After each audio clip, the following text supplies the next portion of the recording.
되실 거예요. 옥중서신하면 다들 잘 아실 거라고 생각을 합니다. 옥중서신을 소개하면 사도 바울이 기록한 편지, 서신이란 말 자체가 편지라는 말인데 총 신약성경 27권 중에 13권을 사도 바울이 기록했다고 우리는 보고 있습니다.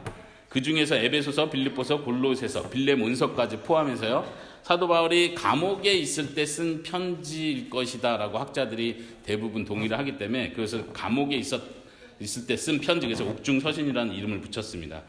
거기에 에베소서, 빌립보서, 골로새서, 빌레몬서에 대해서 짧게 소개를 했고요. 거기는 잠깐 넘어가고요. 두 번째 7주 동안 배울 내용 목차를 먼저 한번 보시면요. 오늘 할 일은 과목 소개를 간단히 하고 그 다음에 이 서신서 해석 방법을 오늘은 좀 먼저 하도록 하겠습니다.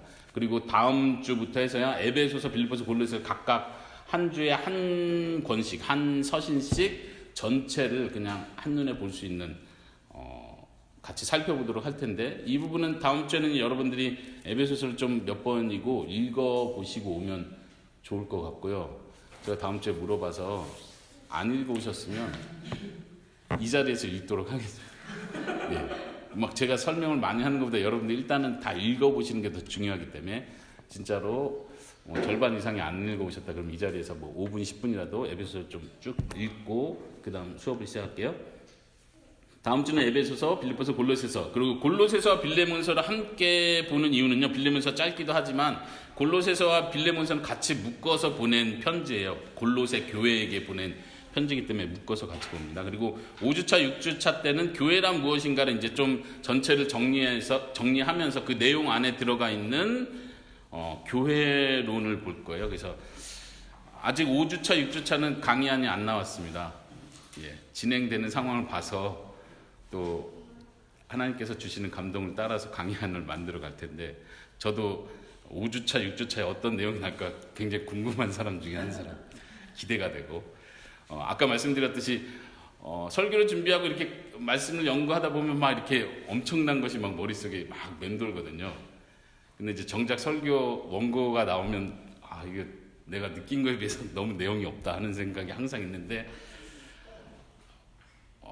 이때 5주차, 6주차 때 하여튼 중요한 게 나와야 되는 강의 시간입니다. 하나님의 관점에서 하나님은 교회를 어떻게 보고 계신가? 하나님이 보는 관점. 우리가 교회를 생각하는 게 일반적인 어떤 조직신학이든 우리가 일반적으로 듣는 교회론인데 하나님은 교회를 어떻게 보고 계신가? 하나님의 계획 안에서 교회는 어떤 위치에 있는가? 이런 부분을 좀 보려고 그래요.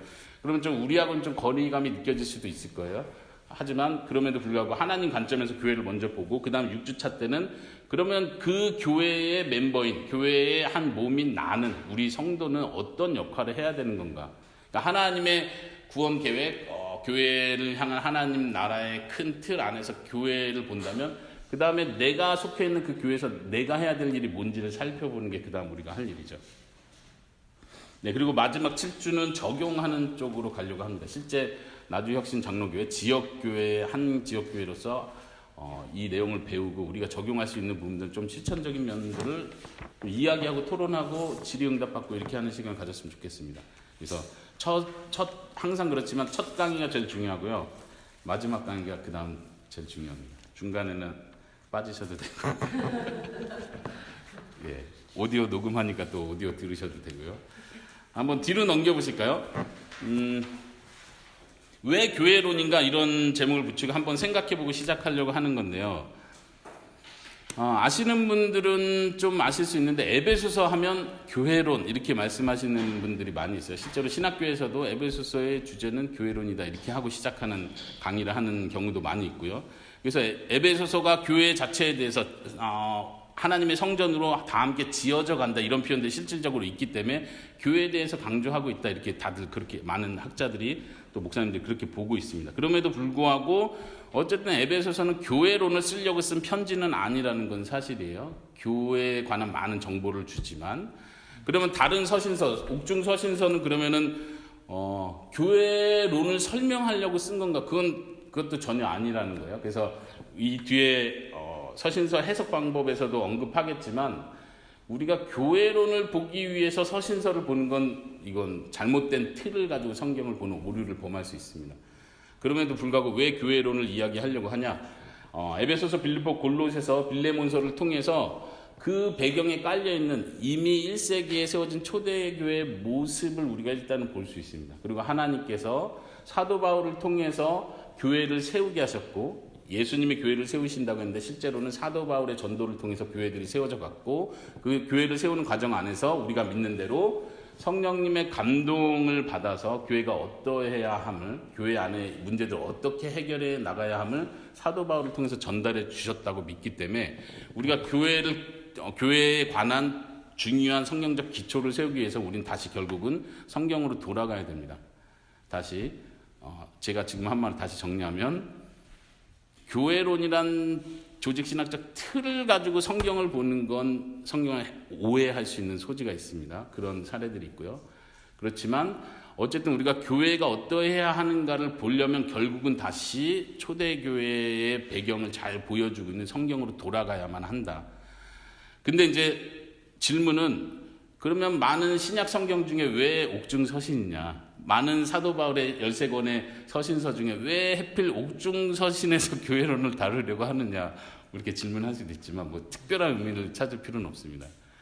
제가 일단 옥중서신을 설교했기 때문에 그렇고, 또 하나 제가 말씀 연구하면서 느꼈던 건 뭐냐면, 거기 제가 그 단락에 써놨는데요. 그 밑줄 친 부분에 보면 바울의 감옥 생활을 저는 선교적 고난이라고 표현했고요. 하나님 나라의 완성의 연관성을 비교해 볼 수 있다. 이런 차원에서 교회를 보는 어떤 중요한 시각을 준다고 믿습니다.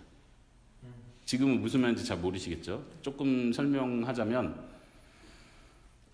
사도 바울이 감옥에 갇힌 상태에서 교회에게 편지를 보낸다는 게 좀 약간 그 당시로는 좀 어색하고 이상한 상황이에요. 일반적으로 이해하기 힘든 거예요. 왜냐면은 지금 사도 바울이 열심히 전도를 하고 있고 하나님 나라가 막 확장되고 있고 막 선교의 열매들이 막 맺히고 있는 상황에서, 봐라 여러분들, 내가 여러분들 교회를 세웠었는데 보십시오, 하나님의 나라 지금 이렇게 지금 계속 세워져 가고 있습니다.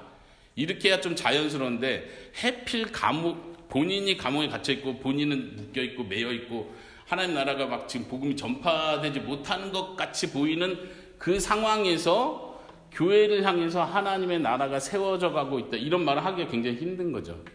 그런데도 불구하고 옥중서신에서 보는 건 바울이 여기에 대한 아주 큰 확신이 있습니다. 내가 지금 감옥에 있는 것 자체가 선교, 하나님의 나라가 확장되고 세워져 나가는데 아주 필수적인 일이다.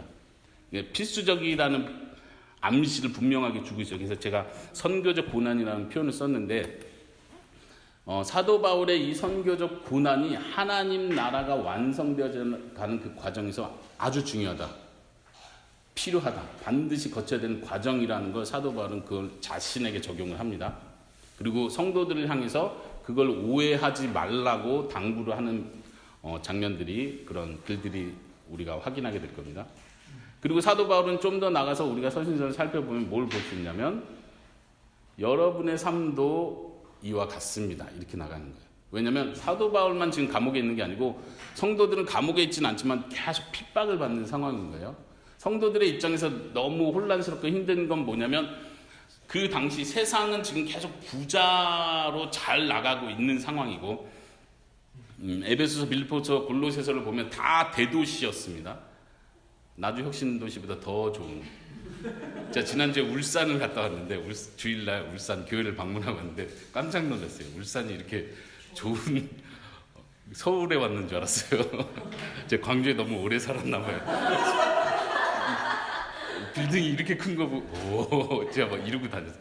나주 혁신 도시보다 더 좋더라고요. 하여튼 1세기에도 지금 이 교회들에게 보낸 편지인데, 그 교회의 모든 도시가, 지역이 다 대도시예요. 그 당시 다 대도시고, 크리스찬들은 예수를 믿기 때문에 거기서 다 소외되는 위치에 있는 거예요. 지금 이거를 우리가 이해하는 게 굉장히 중요합니다.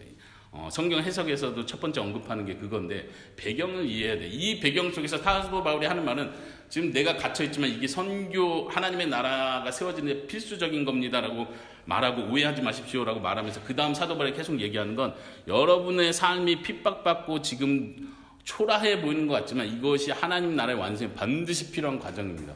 이것 때문에 낙심하지 마십시오라고 서신서를 통해서 보여줍니다. 저는 이 관점에서 우리가 교회가 뭔지를 볼 수 있다고 생각하는 거예요. 네, 좀 감이 잡힐 듯 말 듯 합니까? 네, 저도 아직 잘 안 잡히기 때문에 같이 가봅시다. 네, 그런 의미에서 옥중서신을 통해서 교회론을 살펴보려고 합니다. 오늘날 교회가 어떻게 보면 우리 교회가 지금 핍박받고 있잖아요. 오늘날 교회는 핍박받고 있는 상황은 아니에요. 그렇죠? 그렇기 때문에 이 서신서를 어떻게 적용할 수 있을까 고민은 해야 되겠죠. 혹 우리 가운데 굉장히 개인적으로 고난과 어려움 가운데 있다면 이게 좀 더 와 닿을 수 있겠지만요. 도리어 예를 들면 북한의 교회들 또 해외 많은 실제로 핍박받고 있는 교회들을 생각하면 이 서신서가 더 와닿을 수 있겠죠. 근데 오늘날 우리한테는 어떻게 또 그게 적용될 수 있을까? 우리 나주혁신 장로교회는 그게 어떻게 적용하고 실천될 수 있는 영역이 무엇일까를 생각해 볼 수 있습니다. 예. 제가 뭐 어떤 새로운 아이디어를 여기서 끄집어내려고 하는 게 아니라는 걸 분명히 아셔야 되고, 우리가 눈으로 읽는 한글 성경으로 읽는 그 내용을 제가 강조를 할 거예요. 우리가 사도 바울이 이렇게 말했는데 우리도 그렇게 해야 됩니다. 이걸 강조하려고 하는 거예요. 예. 한번 먼저 그 해석 방법 이쪽을 보겠습니다. 1번이 해석 방법을 4가지로 간단하게 했는데, 지금 옥중 서신뿐만 아니라 사도 바울의 서신 그리고 일반 서신까지 포함해서, 사도 바울이 쓰지 않은 일반 서신까지 포함해서도 기본적으로 서신서는 이 중요한 원리를 가지고 해석하면 좋겠다 생각한 거예요. 해석 방법 전체를 다뤘다 생각하시면 안 되고요. 네, 성경 해석 방법 우리 박은주 목사님 한번 하셨었죠. 네, 전체 그런 큰 틀을 가지고 있으면 좋겠고, 지금 4가지는 특별히 서신서를 해석할 때 알았으면 좋겠다 하는 거예요. 첫 번째를 보시면요, 가능한 대로 서신서의 배경을 파악해야 한다. 즉 기록자와 수신자의 상황, 그 도시의 특성과 핍박 내용, 수신교회의 당면한 문제 등에 대해서 알아야 한다. 대신에 지나친 추측은 금물이다. 이게 제일 첫 번째고 중요합니다. 그리고 어쩌면 이 1번 원리는 모든 성경에 적용되는 것 같아요. 모든 성경, 어떤 장르를 떠나서 그 배경을 알고 시작하는 것, 수신자가 누군지, 그 다음에 기록하는 사람의 지금 어떤 상황에 있고 무슨 목적으로 의도를 하는지, 이런 기본적인 건 살피는 건 중요하죠. 성경을 볼 때 그래서 우리가 항상 이거를 기본적인 기초적인 내용을 알고 시작해야 되는데, 요즘 성경은 다 요 앞에 이렇게 개관 이런 거 나오잖아요. 예, 그냥 진짜 뭐라 해야 되나, 싸구려 성경 아니면 뭐라 해야 되나, 예, 심플 성경 뭐라 하죠? 그냥 본문만 딱 있는 그런 성경 아니면 기본적으로 다 개관이 나왔는데, 이 개관을 다 읽어보고 항상 그 성경을 보는 습관을 갖는 게 좋을 것 같아요. 더 좋은 성경에 따라서 더 좋은 내용이 들어와 있을 수도 있는데, 네, 죄송합니다. 제가 싸구려 성경이라는 표현을 써서 가격을 말한 겁니다. 가격을. 제가 자랑은 아닌데 자랑인데, 제가 고등학교 때 되게 좋은 성경을 사용했어요. 제 아버지가 또 목사님이다 보니까 아버지 서재 좋은 성경들이 많았는데 그 중에 제일 좋다고 생각한 거를 가져와서 제가 사용했는데, 그때 제 자랑이 뭐였냐면 본문보다 주석 내용이 더 많은 성경. 그 막 열심히 읽어가면서 이거 좋은 성경이라고. 물론 주석도 틀린 게 많습니다. 괜히 우리가 주석이 다 맞다고 생각하면 안 되고, 결국 목사님이 성경 연구자가 하는 일은 여러 주석들, 좋은 권위 있는 주석들을 비교해보고 뭐가 정말 더 근거가 맞는지를 따지는 일을 목사들은 그 책임지고 해야 되는 건데, 주석에 따라서 그런 중요한 내용에서 달라지는 것들이 있습니다. 그래서 여러분은 기본적으로 성경에 나온 개관은 제일 일반적으로 논란이 적은 부분들을 이렇게 적어주는 거니까 기본적인 그 정도는 알고 시작하면 좋을 것 같아요. 그런 의미에서 다시 1페이지로 돌아가세요. 새 교회 배경에 대해서 한번 같이 읽어보고, 그 다음 두 번째 성경 해석 원리로 넘어가 볼게요. 에베소서의 배경인데, 에베소서는 바울의 첫 번째 감옥 생활 때 당시 부유한 큰 도시였던 에베소 지역의 성도들에게 삼위 하나님과 교회의 충만을 근거로 한 성도의 합당한 삶을 촉구하기 위해 쓰인 서신이다. 근데 저는 개인적으로 에베소서의 핵심 키워드는 충만함 이렇게 생각을 했고, 그 중심으로 또 살펴보려고 할 텐데요. 소아시아 지역이라고 하죠. 그 당시 사도 바울이 전도하던 그 지역을 소아시아 지역이라고 하는데 거기에서 가장 큰 도시가 에베소 도시였어요. 아까 말씀드린 대로 제일 잘 나가는 도시고 자부심이 굉장히 강한 도시고, 그리고 또 항상 그 당시에 모든 큰 도시는 우상 숭배가 강한 도시라고 보셔야 돼요. 우상 숭배를 빼고 부유해지는 경우는 없습니다. 그래서 특별히 사도행전 거기도 28장 적어놨는데 감옥생활 할 때를 말하는 거고, 사도행전 18장 19장에 보면 사도 바울이 처음 에베소에 가서 전도하는 내용들이 쭉 나오게 되죠. 거기서 보면은 여러분들 기억나십니까? 아데미 신상, 아데미 신 우상을 만드는 사람이 사도 바울을 고소해가지고 이 사도 바울 우리 장사를 다 망치려고 한다 막 이러잖아요. 그 당시 우상을 만들고 그걸 판매하고 또 그 신전 중심으로 축제하고 하는 것들이 굉장히 큰 이벤트, 그냥 단순히 어떤 1년에 한 번 있는 어떤 축제의 개념이 아니고 이 사회 전체가 그 시스템으로 돌아간다고 보셔야 돼요. 우상 숭배, 그걸 통해서 상업 비즈니스가 계속 활발히 진행되고, 또 예를 들면 모든 비즈니스 하는 사람들은 신전 그 축제에 참여를 해야 되고, 그 참여를 통해서 서로 말하자면 네트워킹이 일어나고 그 조직이 생겨나고, 그러니까 이 조직에서 빠지면, 우상 축제에서 빠지면 비즈니스가 일단 안 되는 거예요. 이해되십니까? 그런 개념으로 생각하셔야 돼요. 그러니까 자연스럽게 크리스찬들은 그냥 우상숭배 참여하면서 비즈니스를 계속 하든가, 아니면 여기를 과감하게 끊고 우상숭배 자리를 피하면서 그냥 경제적인 압박을 받든가 결정을 해야 되는 상황인 거예요. 그러니까 이런 배경들을 보고 에베소서를 이해하면 굉장히 도움이 될 수 있습니다. 그리고 에베소서는 특별히 사도 바울이 직접 세운 교회고요. 빌립보서를 보면요, 빌립보서는 로마 식민지로 특권을 누리고 있던 빌립보 도시의 교회 성도들에게 특별히 박해에 대해 격려하고 연합할 것을 경고하려는 목적에서 쓰인다. 빌립보서는 제가 연합이라는 주제로 봤는데요, 우리가 좀 쉽게 놓칠 수 있는 키워드입니다. 왜냐하면 빌립보서 하면 생각나는 우리 몇 개의 중요한 구절들이 있는데, 항상 생각나는 그 몇 개의 구절들로 그 책을, 그 서신을 이해하려고 하면 굉장히 주제하고 빗나가는 경우가 있어요. 빌립보서 하면 뭐가 생각납니까? 그런 거. 능력 주신 자 안에서 모든 것을 할 수 있다. 또 아무것도 염려하지 마라. 기도로 감사로 기도 맡겨라. 이런 표현. 그 다음에 2장에 가면 되게 유명한 표현이 예수님을 얘기하면서 그는 근본 하나님의 본체시나, 그래서 예수님의 낮아지심을 설명하죠. 근데 이 전체 그림을 우리가 그 에베소서 살펴보는 날 하겠지만, 전체 그거를 아우를 수 있는 큰 그림은 연합에 대한 주제예요. 다시 말하면 그 배경에는 뭐가 있냐면 분열하고 있는 상태가 있어요. 분열. 교회 안에서 분열이 일어나고 있고, 또 교회가 지금 외부적으로 핍박을 받고 있는데, 지금 우리가 싸워야 될 대상은 외부에 믿지 않는 자들과 싸우기 위해 우리가 뭉쳐야 되는 상황인데, 지금 교회 안에서조차 분열을 하고 있는 거예요. 이거를 굉장히 우려해서 사도 바울이 굉장히 그거에 대한 강조를 하게 됩니다. 그래서 예를 들면 예수님이 근본 하나님의 본체셨지만 내려오셨다, 이 얘기를 하는 이유가 뭐예요? 너희도 그리스도의 마음을 가져라. 그러면서 그 앞에서 하는 얘기가 나보다 남을 낮게 여겨라. 싸우지 마라. 겸손해져라. 그러면 싸울 일이 뭐가 있냐. 이 이야기를 하는 거예요. 단순히 어떤 예수님의 신성에 대한 신학적 논의를 하려는 게 아니라는 거 하는 게 중요하죠.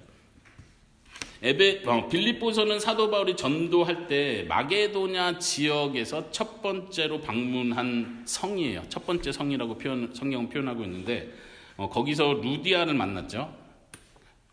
자주 옷감 장사 루디아를 만났는데, 이제 이 루디아는 사도 바울을 처음부터 사도 바울의 선교 사역할 때 계속 서포트했던 사람이고, 또 루디아를 통해서 세워진 교회도 계속 사도 바울의 선교 사역을 서포트했다고 보고 있습니다. 빌립보서가 그거를 또 언급하고 있고요. 첫 인사말에서도 나를 계속 도와준 걸 고맙다라고 표현하고, 마지막에서도 또 다시 한번 그런 표현을 하죠. 네. 여기도 빌립보서도 아까 언급한 것처럼 큰 도시이기 때문에 다 황제 숭배, 우상 숭배, 또 특별히 빌립보서는 황제 숭배가 굉장히 강한 지역이었다는 거. 이 황제 숭배가 강했다는 말 자체도 여전히 핍박 상황이라는 걸 똑같이 보여주는 거예요. 핍박이 없을 수가 없는 상황인 거죠. 그 다음에 골로새서로 넘어가 볼까요? 골로새서는 여러 문화와 종교가 혼합된 국제적 도시이다. 여기도 큰 도시인 거죠. 골로새의 교회 성도들에게 골로새 이단에 대해 경고하며 바른 가르침을 주기 위해 쓰인 서신이다. 골로새 하면은 생각해야 될 건 이단. 근데 이것도 학자들마다 좀 이견이 있긴 한데요.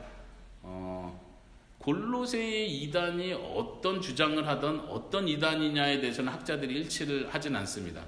그렇지만 골로새서 배경 자체가 이단들이 계속 공격하고 있고 그 이단의 가르침을 배격하기 위한 교훈들을 주고 있다고 보고 있습니다. 이따 성경 구절 몇 군데 일단 찾아보도록 할게요. 그래서 골로새서 할 때도 여러분들이 딱 떠올리셔야 될 게 그래서 이제 따옴표에서 골로새 이단 이렇게 표현을 한 겁니다.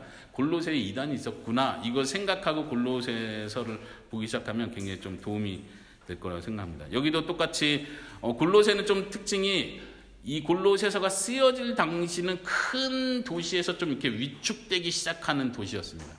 보통 BC 4, 5세기 정도에 상업적으로 굉장히 번성한 도시였는데 이제 AD 1세기 정도 되면서 계속 그 기세가 기울이던 차고 실제로 역사 기록에 보면 AD 60년에서 61년에 그 큰 도시 라오디게아 지역에 대지진이 있었는데 그 라오디게아뿐만 아니라 그 주변에 있던 골로새도 그 주변 도시였는데 거기에도 큰 지진의 피해로 큰 피해를 입고 골로새서는 다시 일어나기 힘들었다 이런 역사적 기록이 있습니다. 그래서 이 골로새서가 쓰인 그 시기는 그 대지진이 있기 전일 것이다 이렇게 봅니다. 대지진이었다면 있었다면 이제 그런 언급이 있었을 거고 그런 배경이 좀 드러날 텐데 그런 암시가 없기 때문에 그 대지진 전이었을 것이다 이렇게 보고 있습니다.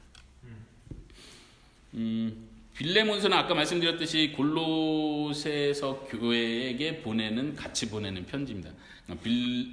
거기에 등장하는 빌레몬도 골로새 교회의 지도자였을 것이다. 뭐 장로든 혹은 어떤 사역자든 큰 지도자였을 거라고 보고 우리가 빌레몬서를 생각할 때 배경으로 이해해야 되는 거는 빌레몬서는 빌레몬에게 쓴 편지죠. 그래서 제목이 빌레몬서잖아요. 그 골로새 교회 지도자인데 오해하지 말아야 될 건 빌레몬에게 쓴 개인적인 편지라고 생각하면 안 돼요. 이렇게 전달을 하면서 빌레몬 이건 사도 바울이 너한테 보낸 편지야. 너만 읽어. 이렇게 넣은 편지가 아니고 빌레몬에게 썼지만 이것도 소위 모든 교회 앞에서 읽은 편지라는 걸 생각하셔야 돼요. 그래서 빌레몬서에서도 여러 사람들에게 대한 인사말이 같이 들어가고 또 교회적인 공동체적인 어떤 교훈들을 같이 주고 있다는 걸 같이 살펴보면 좋을 것 같습니다. 그래서 골로새서 자체에서도 이 빌레몬과 그리고 도망갔던 오네시모 종에 대한 의식을 하면서 골로새서에서도 여러분들 교회에서 이런 사람을 받아주고 용납하는 게 필요합니다. 이런 암시들을 보여주고 있습니다. 나중에 그거 같이 보면 좋을 것 같고요. 네, 다시 두 번째 장으로 넘어가세요. 이것이 이제 1번에 대한 배경을 알아야 그 수신자의 상황을 알아야 좀 더 충분히 더 이해될 수 있다. 이런 측면에서 얘기를 했고요. 여러분들에게 항상 뭐 배경을 성경 여기서만 보고 또 본문 볼 때는 또 배경 보기가 쉽지 않잖아요. 이건 무슨 배경에서 쓰여졌나. 혹시 도움될 수 있을 거라 생각해서 추천 주석을 하나 말씀드리면요. IVP 배경 주석이라고 있습니다. IVP 배경 주석 이렇게 두꺼운데 신구약을 합쳐가지고 이렇게 두껍게 만든 주석인데 초창기 나왔을 때 구약과 신약이 이렇게 나눠져서 좋았는데 최근에 나온 거 이렇게 합쳐가지고 이렇게 두꺼워요. 그래서 굉장히 보기 힘들게 만들어놨는데 이 한 권 정도만 있어도 성경 전체 배경 볼 때 굉장히 도움이 돼요. 그러니까 평신도 분들이 그냥 어렵지 않게 볼 수 있는 물론 이제 그 안에서도 배경에 대한 논의가 또 학자들 사이에 또 이견이 있긴 한데 그래도 기본 큰 틀을 보는데 이게 다 100% 맞다 이렇게는 보시지 않고 그러나 참고하고 이런 배경이 있을 수 있겠구나 이런 참관에 큰 도움이 되는 책이라고 생각합니다. IVP 배경 주석 추천해드렸고요. 한번 빌립보서 3장 20절을 찾아볼까요? 몇 군데 성경 구절을 찾으면서 이 해석을 좀 실습이랄까요? 한번 해보도록 하겠습니다. 빌립보서 3장 20절에 어떤 내용이 나오죠? 우리가 많이 보는 내용이죠. 제가 읽어볼게요. 그러나 우리의 시민권은 하늘에 있는지라 거기로부터 구원하는 자 곧 주 예수 그리스도를 기다리노니. 우리 많이 들어본 구절이죠. 우리의 시민권은 하늘에 있다. 감동적이잖아요, 벌써. 왜 갑자기 시민권 얘기를 할까요? 예. 다시 앞으로 잠깐 넘겨보세요. 빌립보서를 설명하면서 로마 식민지로서의 특권을 누리고 있던 빌립보 도시. 이게 지금 특이한 점이에요. 왜냐하면 다른 도시가 로마 식민지의 특권을 가지고 있지 않았어요. 우리는 식민지하면 나쁜 이미지잖아요. 근데 그 당시에 로마 식민지로 지정이 되면 로마 정부가 직접 다 지원을 해줘 버리는 거예요. 이해하십니까? 무슨 경제적 문제가 생기거나 어떤 뭐 예를 들면 신전을 세우거나 뭐 하든 다 로마 식민지이기 때문에 로마 정부에서 황제의 명으로 다 지원이 들어가는 거예요. 그러니까 이 시민들이 누리는 특권이 굉장한 거예요. 그러니까 이 빌립보 사람들의 이 시민의식이 굉장한 거죠. 우리는 시민이다. 근데 이제 사도 바울이 말하는 건 그 시민이 더 중요한 게 아니다. 지금 하늘나라의 시민, 우리는 하늘나라의 시민이다. 이런 표현을 하는 거예요. 거기 성경에서는 잘 표현 안 되는데 한번 빌립보서 1장 27절도 보시겠습니까? 거기 보면 오직 너희는 그리스도의 복음에 합당하게 생활하라 하고 2번 그 표시가 있나요, 여러분들? 그 각주라고 하죠. 예, 복음에 합당하게 생활하라 하고 여러분 있나요? 예, 시민 노릇 이런 표현 있잖아요. 거기도 똑같이 시민으로서 살아라 이런 아주 특별한 단어예요. 그러니까 어떤 시민권을 가진 사람의 삶을 가리키는 단어를 사용하는 건데 그 단어를 여기서도 일부러 쓰는 거예요. 그러니까 시민권이라는 단어, 시민으로 산다는 단어를 일부러 빌립보 교회 성도들에게는 그렇게 하는 거죠.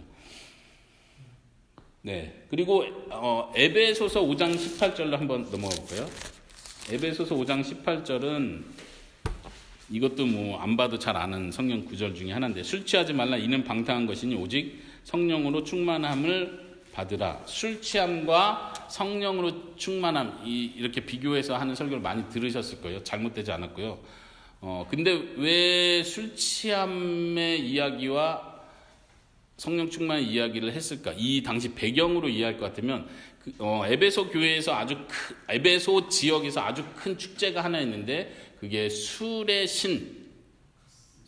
신의 축제라는 게 있어요. 거기에 그 신 이름을 디오니소스 들어보셨습니까? 디오니소스 신이 포도주의 신 뭐 이렇게 불리는데 이때 많은 사람들이 그 축제에서 같이 기뻐하면서 술에 취하고 또 실질적으로 그 신을 섬기는 사람들 제사장을 해야 되네요. 그 사람들은 술 취한 상태에서 예언을 하기도 하고 환상을 보기도 하고 이런 게 항상 있었던 패턴이 있어요. 그 당시 배경에서 이야기할 것 같으면 그게 더 이해가 되는 거죠. 술 취하지 말라. 그게 아니다. 우리가 가야 될 방향이 이쪽 방향이 아니라 성령으로 취하는 것이다. 이 이야기를 강조한다는 거죠. 그 배경 사람들에게 더 도움이 되는 표현을 하고 있다는 거예요. 네, 성경 해석 방법 다시 두 번째 내용을 한번 보도록 하겠습니다. 네, 이제 1번하고 이어지는 설명인데요. 파악하는 배경들을 전제로 각 본문들이 무엇을 암시하고 있으며 무슨 의도와 목표로 쓰였는지를 파악해 나가야 된다. 그러니까 배경을 알았으니까 이걸 적용해야 되는 거죠. 아, 이런 배경이 있구나. 근데 이제 중요한 배경 키들을 잘 이해하는 게 중요하고요. 너무 많은 정보가 있는다 다 도움이 되는 건 아니지만 근데 지금 저와 같이 짧게 살펴본 그 중요한 몇 가지 배경만 알고 있어도요. 성경을 보는 눈이 많이 달라질 수 있어요. 근데 의외로 그 배경을 생각 안 하고 성경을 읽더라고요. 저도 그렇고. 예를 들면 이제 제가 올해 히브리서를 같이 우리 교회에서 나눴는데 히브리서의 배경은 되게 간단해요. 핍박 가운데 있는 성도들. 근데 히브리서 1장부터 13장까지를 여러분들이 한번 쭉 읽어가면서 핍박 가운데 있는 성도들 이걸 계속 주시면서 1장 핍박 가운데 있는 성도들 2장 이 관점으로 계속 봐보세요. 그러면 처음에는 핍박 가운데 있는 사람한테 이게 왜 갑자기 예수님이 제사장이고 왜 예수님 천사보다 낫고 모세보다 이 핍박 가운데 있는 사람한테 이게 무슨 소용이 있지? 이렇게 느낄 수 있는데 계속 그 한 배경에 대한 정보만 가지고 본문을 계속 보면요. 이 본문이 완전 다르게 보여요. 지금 히브리서 기자가 뭘 얘기하려고 이 얘기를 하는지를 절실히 느끼는 거예요. 다시 말하면 간단히 말하면 지금 핍박 가운데 유대교로 되돌아가려고 하는 거예요. 기독교인으로 사는 게 너무 핍박이 심하니까 그 당시 유대교는 로마 정부에서도 어느 정도 인정을 해줬어요. 그러니까 유대교로만 돌아가도 이 핍박이 사라지는 거예요. 그러니까 굳이 예수님한테 목숨 걸 필요 없고 그냥 유대교의 좋은 점 생각하면서 하나님 믿고 또 메시아 좀 인정하면서 유대교로 가면 안 되나? 하는 사람들에게 예수님이 어떤 분인지 죽어라고 말하는 거예요. 모세보다 나으신 분, 천사보다 나으신 분, 진짜 제사장보다 나으신 분, 진짜 제사장. 지금 다 유대교하고 비교하고 있는 거예요. 유대교가 그걸 최고로 생각하고 있는데 그거하고 비교할 수 없는 분이 예수님입니다. 근데 유대교로 들어가려고 하느냐? 그래서 우리가 계속 아는 믿음으로 선진들이 어떻게 살았는지를 얘기하는 것도 그들이 다 핍박 가운데 믿음으로 견뎌내고 버텨냈다. 우리가 본받아야 된다. 이렇게 가는 거예요. 히브리서도 어떤 이 핍박 배경 하나를 주시하고 보면은 그게 보는 관점이 많이 달라지는데요. 옥중서신도 아까 말했듯이 사도 바울이 핍박을 받고 있고 지금 성도들이 큰 도시 가운데 소외되고 있는 그룹에 속하기 때문에 그 입장에서 이 편지가 어떻게 이들에게 다가오는지 자꾸 생각하셔야 돼요. 그래서 두 번째에서 말하는 게 그거예요. 그 파악한 배경들이 어떻게 본문에게 스며들고 있는지. 그래서 이제 중요한 표현이 암시하고 있는 게 있어요. 그러니까 쉽게는 발견하기가 쉽지 않습니다. 그래서 암시하는 게 이게 혹시 배경과 연관이 있을까 이런 관점으로 좀 볼 필요가 있고 그러면서 좀 주석이나 도움을 받을 필요가 있고요. 거기 뒤에 보면 제가 별 의도 없이 쓰인 글은 없다. 그저 일반적인 이야기를 하기 위해서 글을 쓰지 않았다. 이것도 학자들 간에 논란이 있는 표현 중에 하나예요. 그냥 이 교훈들 예를 들면 실천적인 교훈들 막 주잖아요. 뭐 사랑해라, 섬겨라, 뭐 해라 이런 실천적인 교훈들을 그냥 쭉 별 의미 없이 나열했다고 보려는 학자도 있는데 그보다 더 많은 학자들이 그리고 저도 개인적으로 전혀 그렇지 않다고 믿는 거예요. 이 성도들에게 정말 필요한 실천 목록들을 얘기하고 있고 그 배경에 맞는 실천 목록들을 얘기하지 그냥 일반적으로 크리스찬들은 이렇게 살아야 됩니다는 얘기를 하고 있지 않다는 거예요. 그런 관점으로 성경을 더 보려고 하면 본문 한 절 한 절을 읽을 때 이게 무슨 의도일까를 사도 바울이 왜 이 배경의 사람들이 이 말을 굳이 할까? 혹은 어떤 논리의 순서에 있어서도 이 이야기가 먼저 나와도 되는데 왜 이 이야기를 굳이 뒤에다 넣었을까? 이런 것도 고민하면서 읽는 거예요. 좀 어렵죠. 성경 그냥 편한 마음으로 읽고 싶은데. 네, 근데 이제 저는 여러분들께 좀 성경을 고민하면서 읽으시라 이런 얘기를 꼭 해드리고 싶어요. 그냥 편하게 읽으면 와닿지 않는 구절이 훨씬 더 많습니다. 그러니까 내가 좋아하는 구절이 먼저 그냥 와닿는 거죠. 근데 한 구절 한 구절 정말 하나님께서 사도 바울을 통해서 그 교회 성도들에게 이 말씀을 하셨는데 그 말씀이 오늘 나에게 어떤 말씀일까 생각한다면 한 구절 한 구절 그냥 쉽게 넘어가는 건 좋지 않은 습관이라고 생각합니다. 예. 그래서 몇 가지를 한번 저랑 같이 살펴볼 텐데요. 에베소서에서요. 에베소서 3장 1절을 한번 찾아볼까요?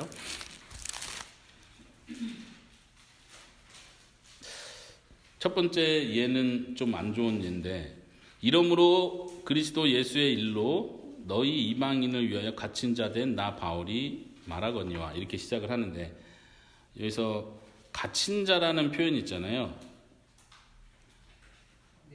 예. 지금 배경이 뭐라고 했어요? 사도가 갇혀 있는 배경. 그래서 말을 하는 거죠. 뭐 의미가 있겠어요? 그냥 갇혀 있으니까 갇혀 있다고 했겠죠. 근데 왜 갇혀 있다는 얘기를 굳이 하나요? 다 아는데. 앞에서도 그런 분위기를 얘기했는데 왜 또 여기서도 내가 여러분들에게 말합니다. 근데 나는 갇혀 있는 사람입니다. 이 얘기 좀 웃기잖아요. 자랑하는. 근데 헬라어 원문으로 보면요, 그 갇힌 자라고 번역된 거를 그냥 죄수라고 번역하는 게 더 자연스러워요. 죄수. 근데 한글 번역이 좀 잘 번역이 안 돼서 좋지 않은 예라고 표현한 건데 예수의 일로 갇힌 자 된 이렇게 되는데 일이라는 표현이 헬라어에는 없습니다. 그러니까 직역하면 예수의 갇힌 자, 예수의 죄수 이런 표현이에요. 좀 상식적으로는 좀 안 와닿잖아요. 그래서 이제 한국 번역할 때는 좀 자연스럽게 예수의 일로 갇혔다. 그러니까 이해가 되잖아요. 근데 헬라어는 지금 그걸 말하려는 게 아니라 예수의 죄수다 이렇게 표현합니다. 뭐가 와닿죠? 뭐가 와닿습니까? 나는 예수의 죄수다. 이게 무슨 의미가 있죠? 예, 그러니까 그거는 성경이 그렇게 의역을 한 거고 지금 사도 바울은 누구의 죄수예요, 본래? 눈에 보이는 건 누구의 죄수예요? 그죠, 로마의 죄수죠. 로마의 죄수인데 사도 바울은 그걸 해석하는 거예요. 난 로마의 죄수가 아니다. 로마 사람들에 의해서 내가 매여 있는 사람이야. 난 예수에 의해서 매여 있고 예수의 종이고 예수님께 묶여 있는 사람이다. 나를 그렇게 보지 마라. 그러니까 사람들을 오해하는 건 어떻게 우리 대사도님께서 잡혀 계셔. 빨리 건져내야 되는데 우리가 기도해야 될 텐데 이분이 빨리 나오셔 뭐가 될 텐데 하나님 나라 세워지고 성공하고 교회가 더 세워질 텐데 어떻게 하나. 근데 사도 바울 아니다. 예수의 제수다. 난 로마에 갇혀 있는 게 아니다. 이렇게 표현하고 있는 엄청난 내용을 담고 있죠. 그런 의미에서 이 한 단어 한 단어가 큰 의미를 담고 있다는 거죠. 빌립보서 1장 1절로 한번 가볼까요? 여기서도 한 단어긴 한데 우리가 쉽게 찾아내기 쉽지 않은 1장 1절에 보니까 그리스도 예수의 종 바울과 디모데는 그리스도 예수 안에서 빌립보에 사는 모든 성도와 또한 감독들과 집사들에게 편지하노니. 시작할 때 보통 이제 누구한테 편지한다 이런 표현을 하잖아요. 여기서 혹시 여러분 중에 누가 이거 배경과 생각했을 때 뭔가 있는 것 같다 느끼는 분 계세요? 혹시 찾아낼 수 있는 분 계세요? 찾아내면 정말 대단하신 거예요. 찾아내시면 제가 감동할 겁니다. 1장 1절 종? 이런 표현은 다른 데도 많이 있죠. 혹시 여러분들 찾아낼 수 있습니까? 이 인사말 중에 좀 특별한 표현이 있어요. 그게 뭘까요?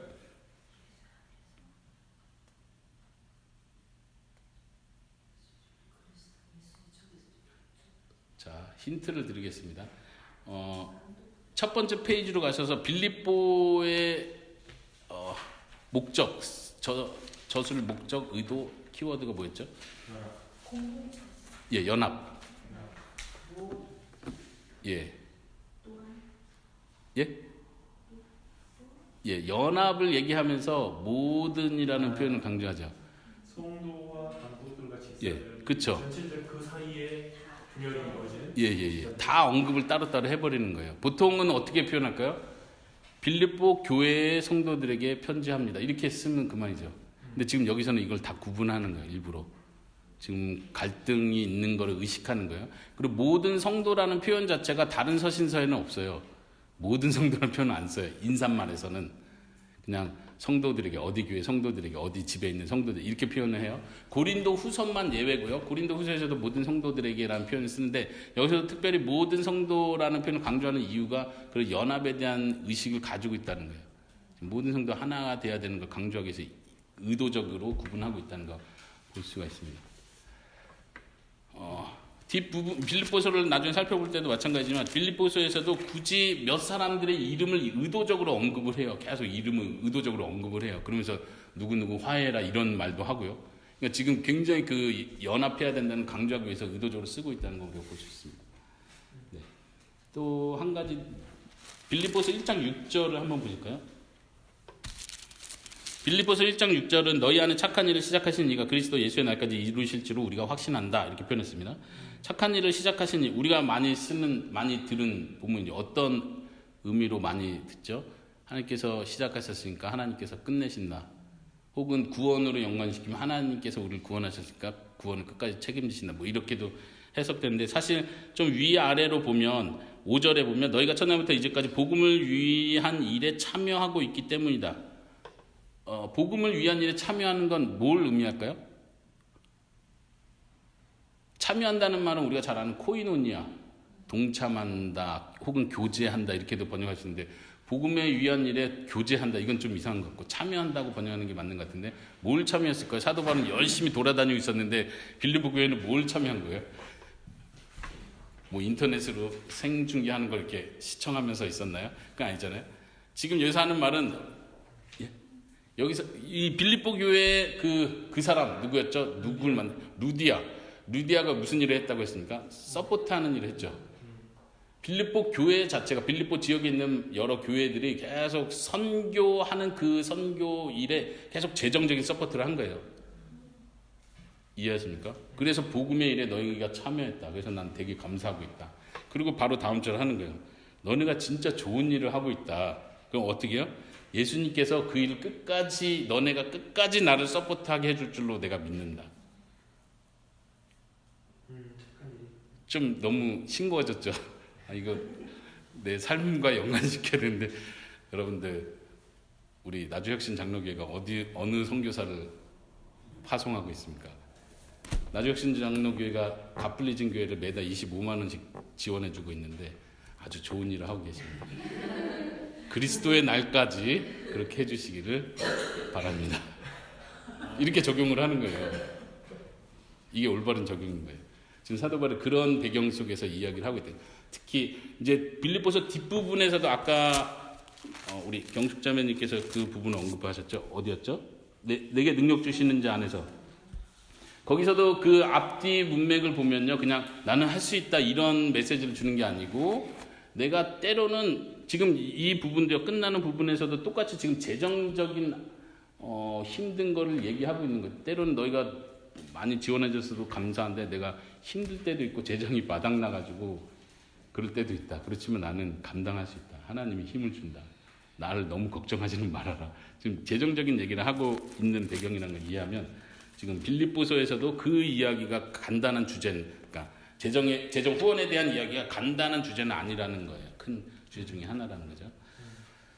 네, 그리고 몇 구절 더 찾아볼게요. 골로새서로 한번 넘어가 볼까요? 그 배경을 본문에서 그 암시를 찾아볼 수 있는 구절들이요. 골로새서 2장 18절. 골로새 하면 핵심 키워드가 뭐라고 했습니까? 예, 이단. 예. 그걸 생각하면서 보시면 좋겠는데 2장 18절에 보니까 어떤 이단인 것 같아요? 어떤 이단이 보이는 것 같아요? 네, 딱 눈에 띄는 게 천사 숭배와 연관된 이단인 것 같아요. 어떻게 했는지 학자들마다 좀 다릅니다. 이 천사를 숭배했다는 게 천사를 진짜로 세워놓고 숭배했다는 얘기인지 혹은 다른 차원에서 천사 숭배의 어떤 다른 면을 얘기하는 건지는 학자들마다 좀 다르긴 한데, 그냥 단순히 천사 우상을 만들어 놓고 예배 이렇게 절했다 이런 의미는 아닌 것 같아요. 특별히 유대인들과 연관이 있는 것 같아요. 유대인들이 천사를 굉장히 존중하는 그런 전승이 있는데, 예를 들면 히브리서에서도 아까 잠깐 얘기했지만 히브리서에서도 예수님을 비교하면서 천사보다 뛰어나신 분이라고 강조해야 되는 이유가 유대인들 중에는 천사를 최고의 대리자, 그러니까 사람과 하나님을 중재할 수 있는 자가 천사라고 믿고 있는 거예요. 그래서 천사의 위치가 굉장히 올라가 있어요. 근데 천사가 중재자가 아니라 예수님의 중재자다, 이 얘기를 하기 위해서 히브리서가 그걸 언급한데, 여기서도 아마 그런 배경이 같이 좀 공통적으로 있지 않을까 생각을 하는 거예요. 그래서 천사 숭배에 대한 이야기가 있다는 거죠. 그러니까 이단을 경계하는 차원에서 그런 얘기를 하고 있다는 거고요. 한번 1장 15절에서 18절도 보세요. 제가 읽어보겠습니다. 15절에서 18절까지. 그는 보이지 아니하는 하나님의 형상이시오. 예수님을 언급하면서 아들, 모든 피조물보다 먼저 나신 이시니 만물이 그에게서 창조되되 하늘과 땅에 보이는 것들과 보이지 않는 것들과 혹 왕권들이나 주권들이나 통치자들이나 권세들이나 만물이나 다 그로 말미암고 그를 위하여 창조되었고, 또한 그가 만물보다 먼저 계시고 만물이 그 안에 함께 섰느니라. 그는 몸인 교회의 머리시라. 그가 근본이시요 죽은 자들 가운데서 먼저 나신 이시니 이는 친히 만물의 으뜸이 되려 하심이요. 이렇게 하면서 예수님에 대한 어떤 신학적으로 말하는 기독론, 예수님에 대한 어떤 교리를 얘기하고 예수님이 교회의 머리가 되시고 이러면서 굉장히 신학적으로 튼튼한 어떤 표현들을 정확하게 하고 있는데, 이 배경도 이단을 경계하는 차원에서 했다는 걸 이해하면 좀 더 쉽게 이해가 되죠.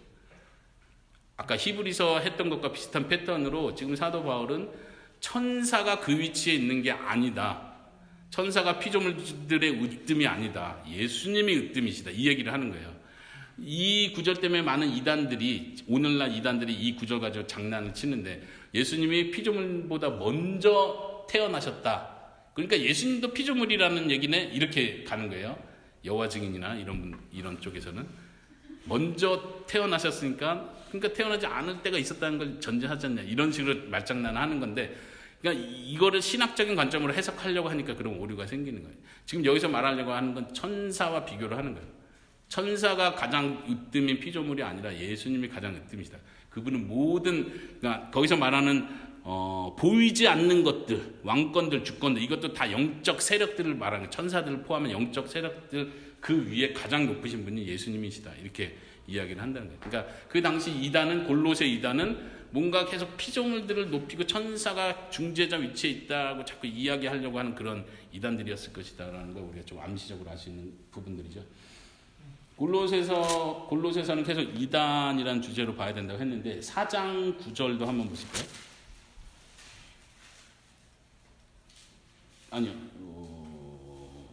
골로새서 4장 9절은 이단에 대한 얘기가 아니네. 오네시모 얘기가 나오네. 그렇죠? 그 다음에 12절 13절에서 이단 얘기가 아니고요. 12절 그리스도의 종인 너희에게 온 에바브라가 너희에게 문안하느니라. 그가 항상 너희를 위하여 애써 기도하며 너희로 하나님의 모든 뜻 가운데서 완전하고 확신 있게 서기를 구하나니 그가 너희와 라오디게아에 있는 자들과 히에라볼리에 있는 자들을 위하여 많이 수고하는 것을 내가 증언하는. 오네시모 얘기를 하고요. 그 다음에 12절 13절에서는 에바브라라는 우리가 잘 모르는 사람이죠. 누구죠? 혹시 좋은 성경 중에 에바브라를 어떻게 소개하고 있나요? 여러분들 성경 혹시 예? 네, 예, 맞아요. 예, 골로새 교회의 목사님과 지도자였을 것이다 이렇게 봅니다. 에바브라를 왜 갑자기 여기서 언급하죠? 너희에게서 온 에바브라 하니까 지금 골로새 교회의 지도자로 있다가 지금 사도 바울하고 지금 갇혀 있는 그곳에 온 것 같아요. 그래서 교제를 나누고 이야기를 듣고 어떤 멘토링을 받았나요? 이제 다시 돌아가겠죠. 근데 에바브라 이야기를 하는 이유는 여기도 자연스럽게 이단에 대한 배경을 전제로 얘기한다고 보시면 좀 더 이해가 될 것 같아요. 왜냐하면 에바브라를 특별히 띄워줄 이유가 없어요. 왜 띄워주겠습니까? 에바브라가 지금까지 너희들을 말씀으로 잘 가르쳤다. 그의 가르침을 따라라. 내가 증명한다. 그러니까 엄한 이단들 따라가지 말라. 이런 배경이 암시가 깔려 있다는 걸 좀 볼 수 있다는 얘기죠.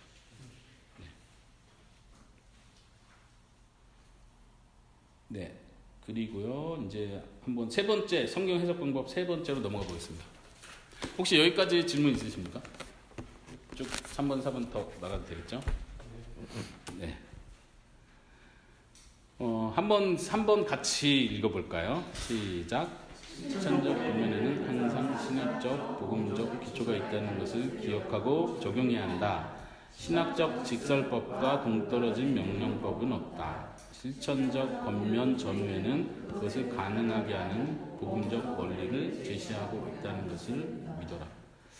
이해되십니까? 이 말이 다시 실천적인 이렇게 해라 사랑해라 섬겨라 싸우지 마라 이런 실천적 겉면들을 얘기하는 거예요. 특별히 뭐 에베소서 골로새서에 보면 부부간의 관계에 대해서도 얘기하고 아버지와 자녀 간의 관계를 얘기하면서 계속 명령을 하잖아요.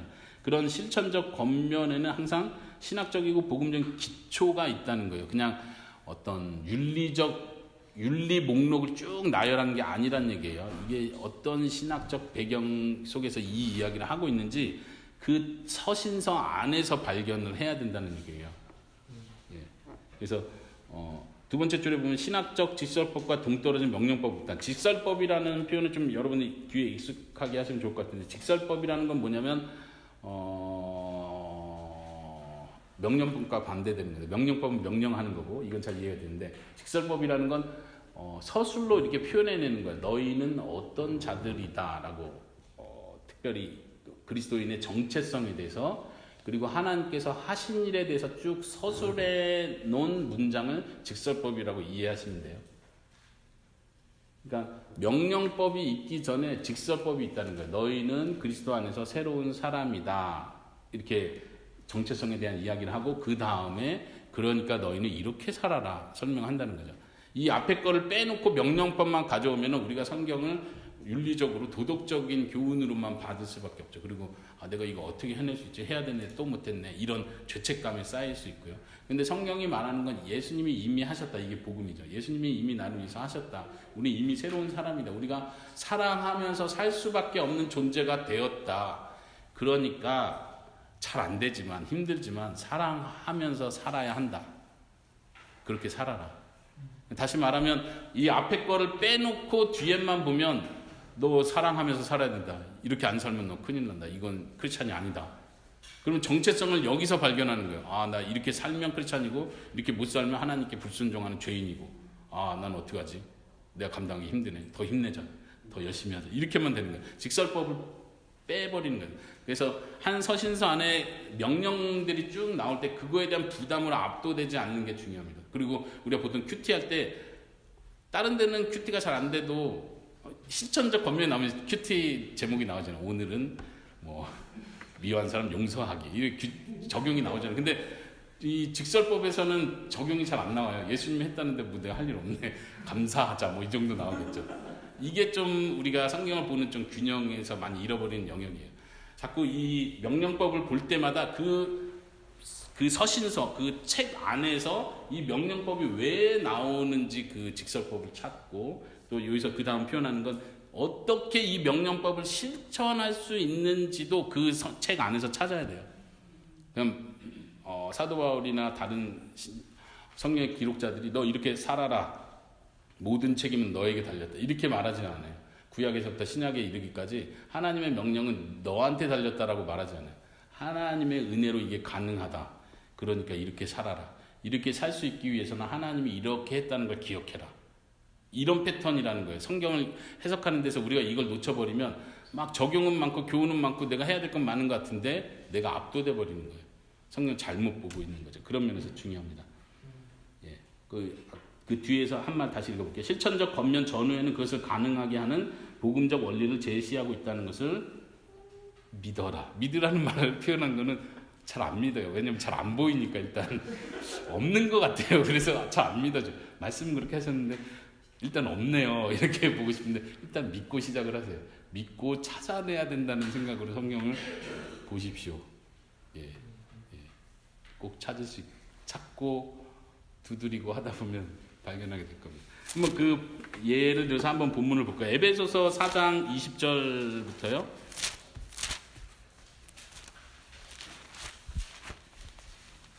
에베소서 4장 20절부터 24절까지 한번 보내볼게요. 어느 분이 한번 읽어주셨으면 감사하겠습니다. 20절부터 24절. 오직 너희는 그리스도를 같이 배우지 아니하느니라. 진리가 예수 안에 있는 것 같이 너희가 참으로 그에게서 듣고 또한 그 안에서 가르침을 받았을진데 너희는 유혹의 욕심을 따라 썩어져가는 모습을 따르는 옛사람을 벗어버리고 오직 너희의 심령이 새롭게 되어 하나님을 따라 의와 진리의 거룩함으로 제심을 받은 새 사람을 입어라. 네, 아멘. 적용할 말씀은 우리가 적용할 건 뭐예요? 어떻게 입죠? 주님이 새 옷을 주셔야 새 사람을 입을 텐데 대책 없이 입으라고 뭐 해놓고 안 입으면 큰일 날 것 같은데 이것도 굉장히 좀 성경 해석에서 되게 아쉬운 부분인데 이게 명령법으로 해석되면 안 됩니다. 이게 원어에는 직설법이에요.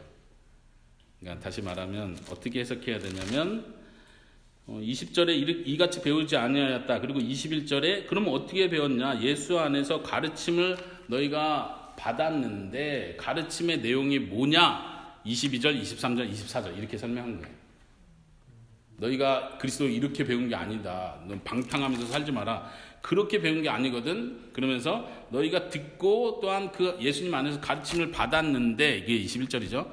근데 그 가르침 받은 내용이 22절, 23절, 24절이다. 이렇게 해석이 되는 거예요. 그러니까 직설법이란 얘기예요. 우리가 받은 가르침은 뭐냐면 우리는 옛사람을 벗어버린 사람이다. 정체성에 대한 얘기예요. 그리고 23절에서는 심령으로 새롭게 되고 있는 사람이다. 이거는 현재형을 사용해요. 특별히. 그래서 계속해서 우리는 새롭게 되고 있는 사람이다. 이렇게 얘기를 해요.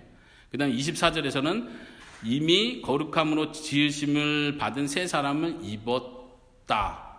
과거형으로요. 입었다는 것을 우리가 배웠지 않느냐. 그러니까 25절을 보세요. 그러니까 이렇게 나오는 거예요. 그렇죠? 위에가 직설법이 되고 아래가 명령법이 돼. 그러니까 이렇게 살아라. 이렇게 싸우지 말고 거짓말하지 말고 32절까지 쭉 그런 내용이 나오죠. 용서하고 그렇습니까? 5장에서도 보세요. 32절에서 친절하게 하고 불쌍히 여기고 용서하고 하나님이 너희를 용서하신 같이 너희도 그렇게 해라. 지금 어떤 용서에 대한 원리를 이야기하는 거죠. 하나님이 하신 것 같이 그렇게 하라는 거고요. 5장 1절에도 이어서 보면 사랑받은 자녀같이 너희는 하나님을 본받는 자가 되라. 여기서 하나님을 본받는 자가 되라는 명령 바로 앞에 뭐가 있는 거예요? 너희는 하나님의 사랑을 받는 자녀다. 이거를 전제하는 거죠. 이거를 의식해야 하나님을 본받을 수 있는 거예요. 우리 아버지가 그런 분이니까 나도 그런 아들이 돼야지. 이런 패턴인 거죠. 2절에서도 마찬가지. 그리스도께서 너희를 사랑하신 것 같이 너희도 사랑 가운데 행해라. 그냥 사랑 가운데 행해라 이렇게 하고 끝나고 이걸 막 강조하는 게 아니라 그리스도께서 하신 일이 뭔지를 생각하게 만드는 거예요. 이 그리스도께서 하신 일을 생각하는 것 자체가 내가 사랑을 실천할 수 있는 원동력이 되는 거예요. 이거를 놓쳐버리면 이게 원동력이라는 말을 이해하셔야 돼요. 아, 예수님은 했지만 나는 못해요. 어떻게 예수님이 한 걸 제가 따라하겠어요? 이렇게 지금 느끼라고 가르쳐 주는 게 아니라 예수님이 너희를 사랑했잖냐. 그 사랑을 생각해라. 남을 용서할 수 없거든. 조용히 물러나서 예수님의 사랑을 묵상해라. 그러면 너가 남을 용서할 수 있는 힘이 생긴다. 생길 때까지 묵상해라. 지금 이 실천의 원리들을 가르쳐 주고 있다는 측면에서 이해를 하면 더 좋을 것 같습니다. 14절까지가 쭉 그런 이야기들을 하죠. 이 5장 그 부분에서 14절까지도 계속 명령들이 중간중간 계속 나오는데요. 예를 들면 8절에서도요. 너희는 전에는 어둠이더니 이제는 주 안에서 빛이라. 빛의 자녀들처럼 행하라. 많이 듣는 표현이죠. 빛의 자녀들처럼 행하라. 적용해야 될 건 빛의 자녀들처럼 행하는 거. 그럼 빛의 자녀가 뭐냐? 9절에 보니까 착해야 되고 의로워야 되고 진실해야 되고 다 완벽을 요구하는 건데 사실 너무 부담스러운 거예요. 다시 8절로 돌아가서 지금 우리의 정체성에 대해서 얘기하는 거예요. 옛날에는 어둠이었지만 우리는 이미 주 안에서 빛이다. 이게 더 중요한 거예요. 빛이니까 당연히 빛의 자녀처럼 나오겠죠. 근데 이게 어떻게 가능하죠? 결국 내가 실천해야 빛의 자녀가 되는 건가요? 지금 이 얘기를 하는 게 아니잖아요. 근데 우리가 자꾸 그렇게 오해를 하는 거예요. 내가 빛의 자녀처럼 행해야 되는데 빛의 자녀처럼 행하지 못했네. 그러므로 나는 빛의 자녀가 아닌가? 이렇게 가는 거예요. 계속. 내 정체성을 여기서 확인하려고 해요. 명령법에서 내 정체성을 확인하려고 하는 거예요. 그러니까 문제가 자꾸 되는 거예요. 아니다. 사도 바울은 너는 이미 빛의 자녀야. 근데 왜 이런 행동을 하고 있니? 너의 정체성을 다시 확인해. 하나님이 너에게 주신 은혜를 생각해봐. 하나님이 너를 어떻게 됐는지 생각해봐. 교회 안에서 너가 받은 은혜가 뭔지를 생각해봐. 계속. 이게 곧 너가 빛의 자녀처럼 살 수 있는 힘이 되는 거야. 이렇게 가는 거야. 이게 원동력으로 이해를 해야지 자꾸 이게 명령을 해내야 직설법으로 간다. 명령을 해내야 하나님의 자녀가 된다. 이렇게 가버리면 완전 복음을 오해시켜버리는 거예요. 우리가 성경 해석할 때 아주 중요한 표현들입니다. 몇 가지 다른 데 본문에서 찾아볼까요? 빌립보서 2장 3절 여기도 아까 언급했었는데요. 2장 3절에 보면 아무 일에든지 다투지 말고 허영으로 하지 말고 겸손한 마음으로 자기보다 남을 낮게 여겨라. 이 명령이죠. 그리고 나서 그 뒤에 예수님에 대한 이야기가 나옵니다. 6절부터 그는 근본 하나님의 본체시지만 죽기까지 복종하신 분이다. 예수님의 이야기를 장황하게 하는 이유는 바로 그 앞에 있는 명령법을 설명하기 위해서 그래요. 명령법이 어떻게 실천될 수 있는지를 보여주기 위해서 그 얘기를 한다는 거예요. 그래서 단순히 이게 또 목사님들이 빠지기 쉬운 오류인데 이런 신학적인 멋진 6, 7, 8, 9, 10, 11, 이 정도 멋진 신학적인 본문이 나오면 우리는 기독론에 대해서 막 이야기하고 싶은 욕심이 많아져요. 근데 빌립보서는 지금 거기에 관심이 없습니다. 냉정하게. 기독론을 말하고 싶은 게 아니고 예수님이 어떤 분이신지를 통해서 우리가 지금 실천해야 될 게 뭔지를 말하려고 하는 게 관건이에요. 아까 말했듯이 빌립보서는 연합을 주제로 얘기하면 싸우지 마라. 예수님은 죽기까지 자기 자신을 내어주신 분이다. 우리를 위해서 그렇게 하셨다. 근데 너는 너의 형제를 위해서 죽기까지 못 내어주냐? 너는 너 스스로 저 사람보다 더 낫다고 생각하느냐? 예수님은 가장 높으신 분인데 가장 낮은 자들까지 내려온 분이다. 내가 너보고 내려오라는데 그게 힘든 거냐? 지금 이 설득을 하고 있다는 거예요. 사도 바울이. 설득을 하는 거죠. 그런 관점에서 봐야 되고요. 2장 12절 13절도 한번 보십시오. 12절 13절. 나의 사랑하는 자들아 너희가 나 있을 때뿐만 아니라 더욱 지금 나 없을 때에도 항상 복종하고 두렵고 떨림으로 너희 구원을 이루라. 많이 논란이 있는 구절이기도 하지만 우리의 구원을 우리가 복종하고 두렵고 떨림으로 이루라고 명령을 해요. 이게 그래서 또 막 이걸 복음적으로 해석을 해야 되는데 굉장히 힘들죠. 죄송합니다. 복음적으로 내가 이걸 해석해 내려니까 힘든 거예요. 이건 그냥 그대로 받으면 돼요. 그냥 두렵고 떨림으로 구원을 이루라는 거예요. 그냥 그렇게 하면 되는 거예요. 하라고 했으니까 하면 되는 거지. 이거를 우리가 행함으로 구원받는 건가 이런 거 따지려고 할 필요가 없다는 거예요. 그 13절을 보세요. 너희 안에서 행하시는 이는 하나님이시니 자기의 기쁘신 뜻을 위하여 너에게 소원을 두고 행하시는 이는 13절도 굉장히 유명하고 많이 은혜 받잖아요. 12절은 은혜 못 받다가 13절은 은혜 받잖아요. 근데 이걸 따로따로 구분하니까 그래요. 죄송하지만 여기도 한국어 번역이 좀 되게 아쉬운 게 13절에 뭐가 있냐면 왜냐하면 이게 있어요. 네. 12절 설명하고 13절 제 시작할 때 왜냐하면 이렇게 얘기해요. 그럼 무슨 연관이 있는 거예요? 구원을 이루어야 된다. 왜냐하면 하나님께서 이렇게 하시고 계시다. 너희 안에서 지금 그 일을 하나님께서 소원을 두고 너희 안에서 일하고 계시다. 그러니까 너희가 할 일이 뭐야? 하나님이 하는 대로 따라가. 하나님이 구원을 완성할 거니까 너네는 그냥 두렵고 떨리는 마음으로 함부로 방탕하게 살면서 하나님이 책임져서 이렇게 가지 말고 두렵고 떨리는 마음으로 구원을 이루는 거야. 그 하나님이 하실 거, 하나님의 소원을 두고 행하시고 의지를 주시고 하셔. 그러니까 그렇게 해. 예, 좀 이해가 되시죠? 항상 사실 이거는 그래서 여러분들이 아무리 이거를 막 묵상을 해도 왜냐하면 찾을 수가 없어요. 그렇잖아요. 찾을 수 있는 방법은 아니요. 영어 성경을 보면 돼요. 영어 성경은 다 나와 있습니다.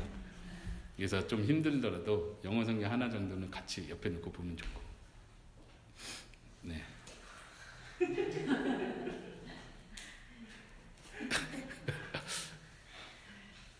IVP 배경 주석 영어 성경은 ESV 성경. 예, 부흥과 개혁사에서 ESV 스터디 바이블이 나왔는데 그건 되게 비싸요. 그거 살 필요는 없고 그냥 인터넷에도 이 ESV 성경은 무료 버전 다 나와요. 앱으로도 스마트폰 앱으로도 ESV는 다 무료로 나오거든요. 예, 공개한 버전이니까 하나 깔아놓으셔도 좋을 것 같아요. 네, 몇 가지 더 계속 볼까요? 빌립보서 4장 4절. 여기도 유명한 구절들을 일단 보는 거예요. 우리가 오해하기 쉬운 구절들이 많기 때문에요. 빌립보서 4장 4절은 이것도 유명하죠. 주 안에서 항상 기뻐하라. 내가 다시 말하노니 기뻐하라. 그러면서 우리 목사님들이 기본적으로 저를 포함해서 기본적으로 하는 설계 주제는 옥중에 있는 사도 바울도 기뻐했습니다. 여러분들도 기뻐하십시오. 이렇게 가면 감동이 되잖아요. 근데 제가 개인적으로 이 본문을 쭉 볼 때는 문맥상으로 볼 때는 그냥 단순히 기뻐하라는 얘기는 아닌 것 같아요. 다시 빌립보서의 주제가 뭐라고 했습니까? 키워드 연합. 연합과 기뻐함과의 연관성은 뭐가 있을 수 있다고 생각하십니까? 기뻐하면 싸우지 않아요. 웃으면 싸우지 않아요. 네, 또 예, 연합의 기쁨. 예, 그렇죠. 연합함으로 기쁨을 이렇게 해석할 수도 있고. 이것도 약간 좀 단순히 발견하기 쉽지는 않은 구절인데 빌립보서에 보면요 어떤 표현이 있냐면 3장에 가시면 3장 1절에 끝으로 나의 형제들아 주 안에서 기뻐하라 또 똑같이 기뻐하라가 나오거든요. 끝이라고 해놓고 다시 4장에 와서 또 기뻐하라 또 이러고 있잖아요. 지금 왜 이렇게 사도 바울이 뭐가 이렇게 마음이 급한지. 마지막이야 기뻐해 이게 제일 중요해. 그러고 나서 끝이라고 해놓고 또 와서 기뻐하라 또 말하는데 또 기뻐해 이러잖아요. 근데 이 기뻐하라는 이 단어는 이것도 어쩔 수 없이 목사님들의 도움이 필요한 거예요. 기본 주석을 보면은 찾을 수 있는 건데 제가 좋은 앱 하나를 더 소개해 주셔도 되겠죠? 네, 이거 본래 목사님들만 까는 앱인데 여러분들 이건 유료입니다. 유료인데 바이블 렉스. 예, 이거 내가 정말 성경을 진지하게 한번 보고 싶다 하시는 분은 바이블 렉스 앱을 까세요. 그러면 모든 성경 구절의 모든 단어별로 헬라어 히브리어의 원어 의미를 이렇게 잘 정리해놔서 단어의 기본 뜻이 뭐고 어떤 본문에서 어떤 식으로 사용됐고가 나와요. 근데 어렵지 않아요. 그냥 읽는 거예요. 그냥 사전 읽는다 생각. 우리가 한글 사전 찾고 한글 사전 찾아보듯이 그것도 한글로 됐는데 그 단어를 예를 들면 기뻐하라를 딱 클릭해서 그 단어 사전 딱 열어보면 뭐가 나오냐면 자랑하다. 주 안에서 자랑해라. 무슨 말이야? 그쵸? 세상 자랑은 하지 말고 주님을 자랑해라. 이렇게도 번역이 돼요. 주 안에서라고 할 때 안에가 이제 인이죠. 그 직역해서 주님 안에서 자랑해라. 주님 안에서 자랑한다는 게 뭐예요? 밖은 어디고 안은 어디예요? 이게 주님을 자랑해라. 이렇게 번역할 수 있는 거예요. 자연스럽게 번역하자면. 그러니까 그 한번 3장 다시 보세요. 3장의 문맥이 뭐냐면 2절에 개들을 삼가해라. 근데 개는 또 누구지? 3절을 보세요. 하나님의 성령으로 봉사하고 그리스도 예수로 자랑하고, 다시 그 단어가 나오죠. 예수를 자랑하고 이렇게 번역되는 거예요. 예수를 자랑하고 육체를 신뢰하지 않는, 지금 같은 패턴인데 병행군데, 육체를 자랑하지 말고 예수를 자랑하는 우리가 곧 할례파다. 할례파는 뭘 자랑해요? 자신의 육체를 자랑해요. 그러면서 4절에서 확실히 그걸 얘기하죠. 나도 육체를 자랑할 만하다. 할례파들이 자기 육체를 자랑하냐? 자기 출신을 자랑하냐? 나도 자랑한다. 쭉 얘기하면서 5절에서 나도 자기 자랑 쭉 하죠. 그런데 7절, 8절, 9절에 보면 그 문맥이 지금 난 이런 걸 자랑하지 않는다. 나는 오직 예수님만 자랑한다.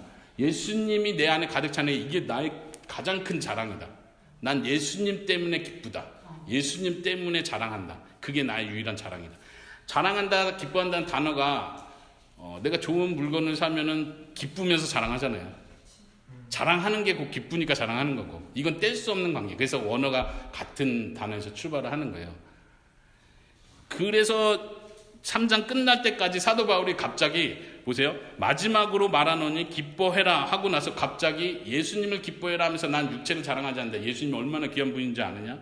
너희들 잘못 생각하고 있다. 너희 육체를 자랑하려고 하면 잘못된 거다. 그렇게 하지 마라. 그리고 7절, 17절, 18절에서도 나를 본받아라. 나는 이렇게 하고 있다. 어떤 사람들은 십자가의 원수로 행한다. 18절에. 19절에 그들은 이렇게 한다. 그러나 우리는 하늘의 시민권은 하늘에 있고 우리는 바로 그 예수 그리스도를 기다린다. 하고 쭉 와서요. 4절 다시 돌아와서 4장 4절에서 주 안에서 기뻐해라. 이게 다시 나오는 거예요. 그러니까 지금 3장 1절에 시작한 말이 아직 안 끝났던 거예요. 사실 아직도 마지막이었던 거예요. 이해하세요? 그러니까 지금 여기서 하는 말은 뭐냐면 주님을 자랑해라. 분열의 원인이 뭐냐면 자꾸 자기를 드러내고 자기를 자랑하는 거예요. 빌립보서 앞에서 봤잖아요. 내가 남보다 낫다고 생각하니까 싸우는 거예요. 예수님이 내려왔는데 왜 너는 올라가고 있느냐. 예수님을 자랑해라. 너 자신, 너 육체, 너가 대단한 사람인 거 자랑하니 그거 드러내는 순간 분열이 시작된다. 이 관점에서 이 본문을 이해한다는 거죠. 그리고 5절, 6절, 7절까지도 보면요. 너희 관용을 모든 사람에게 알게 하라. 주께서 가까우셨다. 아무것도 염려하지 말고 6절, 7절은 더 유명하죠. 예. 아무것도 염려하지 말고 다만 모든 일에 기도와 간구로 너희 구할 것을 감사함으로 하나님께 아뢰라. 그리하면 모든 지각에 뛰어난 하나님의 평강이 그리스도 예수 안에서 너희 마음과 생각을 지키시리라. 똑같은 우리가 잘 알고 있는 본문이에요. 그리고 기도에 대해서 강조하고 있다고 보는 본문이에요. 한번 이 6절, 7절을 연합이라는 주제로 한번 다시 보세요. 주님만 자랑이라. 그게 연합할 수 있는 유일한 방법이다. 너네가 뭘 걱정하는지, 또 무슨 일 때문에 지금 트러블이 생기고 있는지 그런 거 염려를 다 버려라. 그리고 하나님께 도리어 간구해라. 뭘 간구하라는 일일까요? 겸손함을 위해서 간구해라. 다른 사람을 섬길 수 있는 마음이 될 수 있기를 위해서 간구해라. 너희 마음이 계속 높아지고 있고 빌립보서 2장에서 그 말을 하죠. 마음이라는 단어를 써요. 그리스도의 마음을 본받아라. 그리스도의 마음을 가져라. 근데 이게 어떻게 가능하냐? 여기서 설명해 주는 거예요. 7절을 보세요. 그렇게 하나님께 간구할 때 하나님의 평강이 너희 마음을 지켜준다. 너희 생각을 지켜줄 것이다. 이거 외에는 연합할 수 있는 방법이 없다. 전혀 다른 이해로 와닿죠. 그러니까 이 배경을 알고 이 수신자의 상황과 기록자가 하려고 하는 기본 주제의 의도를 이해하면 본문들이 자연스럽게 이렇게 보이는 거예요. 이해하시겠습니까? 네, 혹시 질문 있으세요?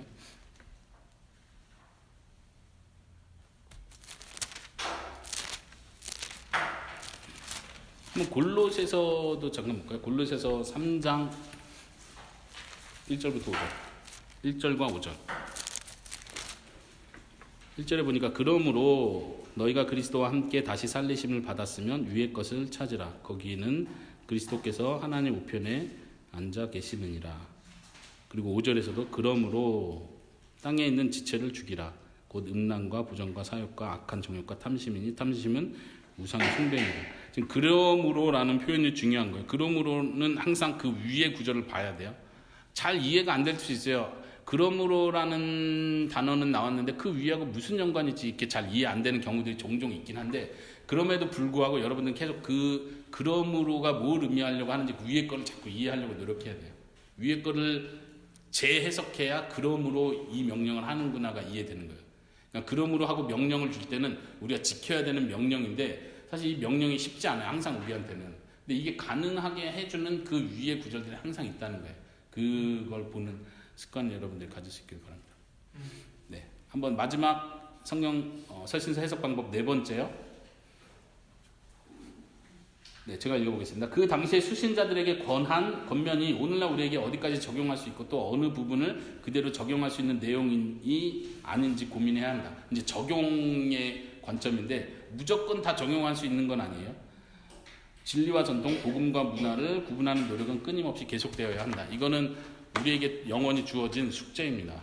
우리 오늘날 성도들에게, 오늘날 목사들에게, 성도들이 말씀을 묵상하면서 계속 어떻게 적용해야 되는가. 근데 1, 2, 3번을 제대로 하지 않고 4번을 판단하려고 하면 이걸 내가 적용해 말아. 이걸 내가 함부로 판단하면 안 되는 거죠. 1, 2, 3번이 좀 착실하게 돼야 돼요. 그래야 이게 지금 사도 바울이 어떤 원리에서 무엇을 강조하려고 이 이야기를 했구나라는 걸 알게 되죠. 우리가 살펴보겠지만 특별히 에베소서하고 골로새서는 쌍둥이 서신이라는 표현을 합니다. 골로새서는 에베소서를 굉장히 압축해요. 에베소서에 있는 내용 대부분을 골로새서가 간단하게 다 언급을 해요. 그래서 내용적으로 볼 때는 골로새서와 에베소서 굉장히 비슷한 게 많아요. 그리고 보통 학자들은 에베소서, 골로새서를 같은 사람을 통해서 편지를 동시에 보냈을 것이라 보기 때문에 더더욱 그렇게 보는 게 자연스럽고요. 공통적으로 나오는 게 예를 들면 에베소서에 가정에 대한 교훈이 나오죠. 가정에 대한 교훈. 부부간의 교훈, 그 다음에 자녀와 아비에 대한 교훈, 그 다음에 주인과 종에 대한 교훈이 나오는데 이걸 가정으로 묶어서 봅니다. 옛날 우리 한국말로 권속이라는 표현을 썼었죠. 권속이라는 말은 우리가 그냥 핵가족만 말하는 게 아니라 그 당시 종과 노예를 포함한 모든 식솔들을 가리킬 때 권속이라고 표현했었죠. 지금 주인과 종에 대한 이야기가 나오는 것도 이 교회 안에 이 가정에 대한 이야기를 하기 위해서예요. 이제 예를 들면 오늘날 적용하는 데 있어서 제일 논란이 되는, 우리는 별로 논란 아닌데 신학계에서는 엄청 논란이 되는, 여자가 여전히 오늘날에도 남편에게 복종해야 합니까?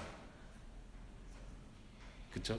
여전히 논란이 되고 있고 미국 신학계에서는 거의 페미니즘이, 여성주의가 장악을 해서 그렇게 해석하면 안 된다는 게 팽배하죠. 우리나라도 갈수록 그렇게 이거는 문화적인 거지 진리로 복음적인 걸로 이해해서는 안 된다, 이렇게 갈 소지가 확실히 있죠. 우리 세대까지는 아직은 인정은 해요. 감히 하나님 말씀이 도전하지 않아요. 근데 여러분의 딸들을 한번 보세요. 딸들 가지고 계십니다. 딸들을 보세요. 우리 딸이 남편에게 순종하고 있으면 기분 좋아요. 지금 시대가 20년, 30년 지났을 텐데 지금 시대가 어느 시대인데 이러잖아요. 지금도.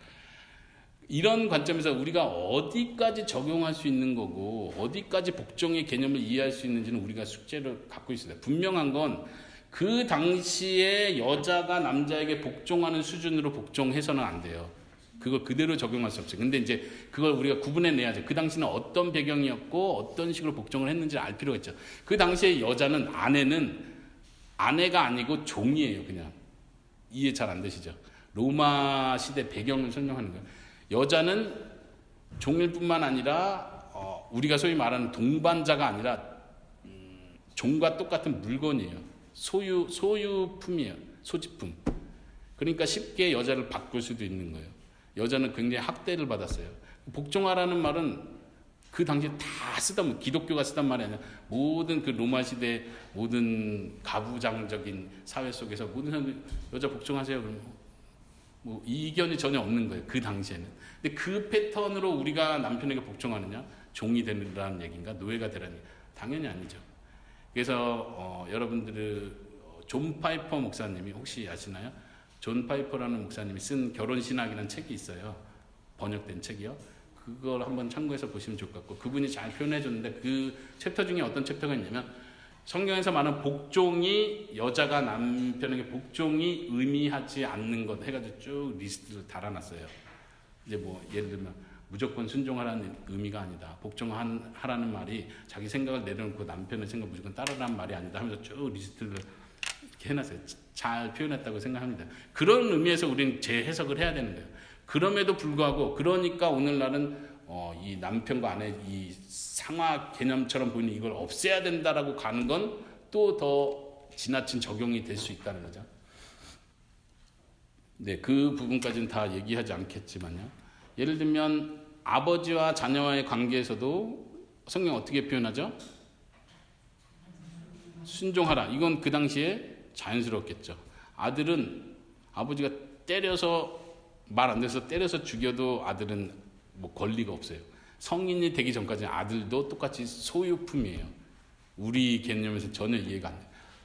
딴 얘기인데, 갑자기 생각이 나서 딴 얘기인데, 저희가 캐나다에서 한 1년을 살았는데 굉장히 신기한 이상한 장면을 봤어요. 도서관을 갔는데, 그러니까 도서관에 서점을 갔는데 어떤 사람이 이렇게 강아지 끈을 이렇게 걸고 서점에서 이렇게 다니는 거에서 깜짝 놀라고 봤더니 강아지가 아니고 애기더라고요. 한국에도 봤어요. 제가 한국에도 본 적이 있어요. 요즘 그렇게 왔더라고요. 그래서 아이들을 강아지 취급한다. 예, 근데 그런 나쁜 의미는 아니더라고요. 예, 좋은 의미로 잃어버리지 않게. 그런데 갑자기 생각이 났어요. 하여튼 그 당시에도 자녀들 그냥 소지품으로 여기는 거예요. 그러니까 때려서 죽더라도 이거는 자녀가 뭐 권리가 있고 뭐 부모가 어떤 범죄자가 되는 거, 이런 개념이 전혀 없는 거예요. 그러니까 아버지에게 명령하기를 자녀를 노엽게 하지 말라. 이 명령은 엄청난 명령이에요. 어떻게 노엽게 안 하고 자녀를 훈련을 시키겠어요. 그러니까 지금 여기 포인트는 아버지에게 명령하는 거예요. 아들에게 대한 순종하는 명령은 다 알고 있는 거예요. 똑같이 부부간에서도 아내에게 순종해라. 이거는 뭐 그 당시에 전혀 논란이 없고 당연하죠. 뭐. 근데 더 충격적인 건 뭐예요? 남편에게 아내를 사랑하라는 명령. 그 당시에 로마 시대에 뭐가 있냐면 여기서 말하는 가정법이 있어요. 거기서도 부부간의 관계, 종과 주인과의 관계, 아버지 이 관계를 쭉 이렇게 서술해 놓은 가정법이라는 게 있어요. 근데 그것과 대조되게 성경은 지금 이걸 쓰고 있는데 충격적인 차이가 뭐냐면 아내는 남편에게 순종해라. 남편은 아내에게 순종하게 만들어라. 이게 명령이에요. 거기서는. 근데 성경은 반대로 얘기해요. 남편이 아내를 사랑해라. 아니, 남자가 어떻게 사랑을 해? 그 당시에는 로맨틱한 사랑에 대한 개념이 없습니다. 물론 우리가 영화를 보면 그런 게 있죠. 영화 속에는. 근데 이제 그 사회의 현실적인 분위기, 이런 법적인 분위기에선 남편이 아내를 사랑이라는 개념 자체를 굉장히 비굴한 개념으로 봐요. 로마 시대 그 당시에는 남자는 뭐예요? 오늘날 소위 말하는 상남자, 뭐 근육남.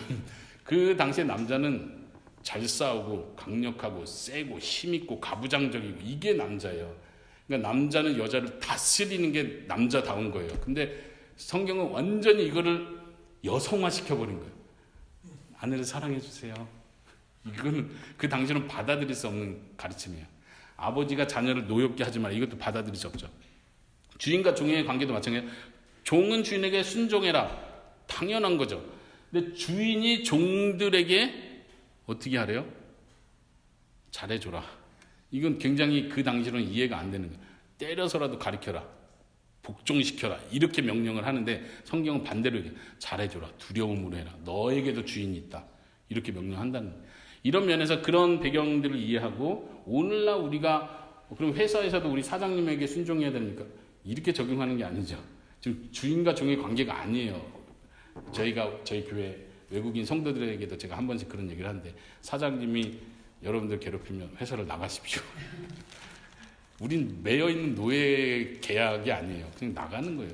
이 사람한테 순종해야 될 이유가 없는 거예요. 그런 면에선 우리가 적절한 적용점을 찾아야 되죠. 이런 고민들을 해야 된다는 얘기입니다.